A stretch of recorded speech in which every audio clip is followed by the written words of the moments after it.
कुर्डवाडीत शिवसेनेच्या विराट मशाल पदयात्रेला नागरिकांचा उदंड प्रतिसाद. कुर्डवाडी नगरपालिका निवडणुकीच्या पार्श्वभूमीवर शिवसेनेनं जोरदार शक्ती प्रदर्शन बुधवारी केलं.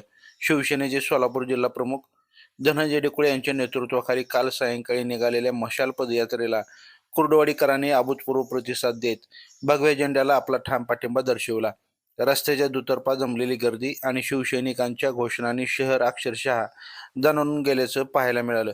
या विराट जनसमुदायानं निवडणुकीचे चित्र स्पष्ट केलं असून शिवसेनेने विजयाचा निर्धार केला असल्याचंही या पदयात्रेच्या वेळी दिसून आलं. या मशाल पदयात्रेत शिवसेनेचे जिल्हा प्रमुख धनंजय डेकुळे, डॉक्टर विलास मेहता, डॉक्टर दिनेश कदम, माजी नगराध्यक्ष राजेंद्र पारखे सर, कुर्डवाडी शिवसेना शहर प्रमुख कुमार गावाणे, संतोष भिसे, युवा नेते माणिकराजे श्रीरामे यांच्यासह शिवसेनेचे निवडणुकीत उभा राहिलेले सर्व उमेदवार या पदयात्रेत सहभागी झाले होते. डॉक्टर वागळे हॉस्पिटल येथून या मशाल पदयात्रेला सुरुवात झाली.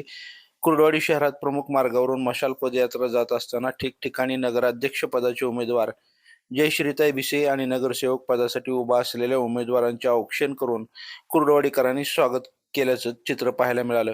या मशाल पदयात्रेत मोठ्या संख्येने सर्वसामान्य नागरिक, महिला आणि तरुण सहभागी झाले होते. हातात मशाल घेतलेले शिवसेना उद्धव बाळासाहेब ठाकरे पक्षाचे उमेदवार आणि त्यांच्या मागे हजारो नागरिकांचा जनसागर असं उत्साहाचं वातावरण कुर्डवाडी शहरानं काल अनुभवलं. नागरिकांनी स्वयंप्रेरणेने पदयात्रेत सहभाग नोंदवल्यामुळं या पदयात्रेला जनतेची मशाल रॅली असं देखील स्वरूप आलं होतं. या पदयात्रेच्या वेळी कार्यकर्त्यांमध्ये दिसलेला शिस्तबद्ध उत्साह आणि सामान्य नागरिकांनी रस्त्याच्या दुतर्फा उभे राहून दिलेला पाठिंबा, महिलांचा सहभाग लक्षणीय होता. ही मशाल पदयात्रा केवळ एक प्रचार फेरी नव्हती, तर कुर्डवाडी नगरपालिकेवर भगवा फडकवण्याचा शिवसेनेचा निर्धार दर्शवणारी एक शक्तिशाली रॅली होती. या अभूतपूर्व प्रतिसादानंतर आता नगरपालिकेच्या निवडणुकीच्या लढतीला एक नवी आणि वेगळी दिशा मिळाल्याचं स्पष्ट दिसून येत होतं. या मशाल पदयात्रेच्या अभूतपूर्व यशामुळे नगरपालिका निवडणुकीत शिवसेनेची ताकद आणि जनसमर्थन किती मोठे आहे हे विरोधकांना कळून चुकलं आहे. या रॅलीने केवळ कार्यकर्त्यांमध्ये नवचैतन्य निर्माण केलं नाही, तर मतदारांनाही ठोस संदेश दिला आहे. या निवडणुकीत शिवसेना पूर्ण ताकदीनिशी उतरली असून या मशाल पदयात्रेने निवडणुकीची रणधुमाळी आता अधिक तीव्र केली असल्याचंही पाहायला मिळतंय. लाईव्ह महाराष्ट्र झोन न्यूजसाठी सिद्धेश्वर कसबे. ताज्या अपडेटसाठी लाईव्ह महाराष्ट्र झोन न्यूजच्या यूट्यूब चॅनलला सबस्क्राईब करा, तसेच बेल आयकॉनवरती क्लिक करा. पहा काल निघालेल्या या पदयात्रेची काही क्षणचित्रे.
राहू द्या.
इथं कॅप्चरिंग व्यवस्थित झालं बरं का मगाच्यापेक्षा बरं का.